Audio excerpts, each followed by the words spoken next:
Comme le dit mademoiselle Moulin, il savait tout. Georges Bidault prendra sa succession. Mais voici la victoire de ce silence atrocement payé.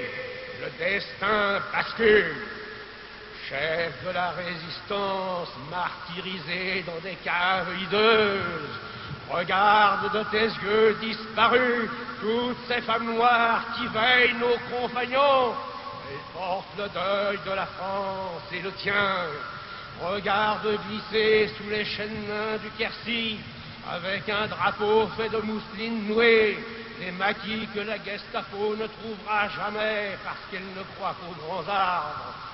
Regarde le prisonnier qui entre dans une villa luxueuse et se demande pourquoi on lui donne une salle de bain. Il n'a pas encore entendu parler de la baignoire. Comme Leclerc entra aux Invalides avec son cortège d'exaltation dans le soleil d'Afrique, entre ici, Jean Moulin, avec ton terrible cortège. Avec ceux qui sont morts dans les caves sans avoir parlé comme toi, et même ce qui est peut-être plus atroce, en ayant parlé.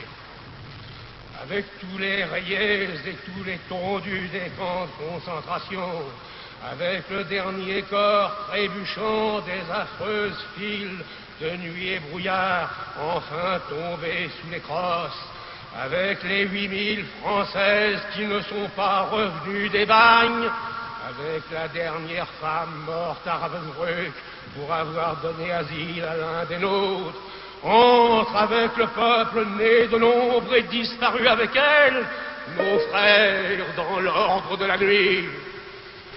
Commémorant l'anniversaire de la libération de Paris, je disais: écoute ce soir, jeunesse de mon pays, les cloches d'anniversaire qui sonneront comme celles d'il y a 14 ans.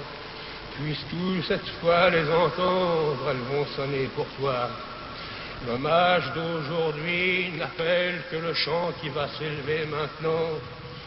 Ce chant des partisans que j'ai entendu murmurer comme un chant de complicité qui psalmodiait dans le brouillard des Vosges et des bois d'Alsace, mêlé aux cris perdus des moutons des Tabors, quand les bazookas de Corrèze avançaient à la rencontre des chars de Rundstedt lancés de nouveau contre Strasbourg. Écoute aujourd'hui, jeunesse de France, ce qui fut pour nous le chant du malheur. C'est la marche funèbre des cendres que voici, à côté de celle de Carnot avec les soldats de l'an 2, de celle de Victor Hugo avec les Misérables, de celle de Jaurès payée par la justice, qu'elles reposent avec leur long cortège d'ombres défigurées. Aujourd'hui, jeunesse, puisses-tu penser à cet homme comme tu aurais approché tes mains de sa pauvre face informe du dernier jour, de ces lèvres qui n'avaient pas parlé. Ce jour-là, elle était le visage de la France.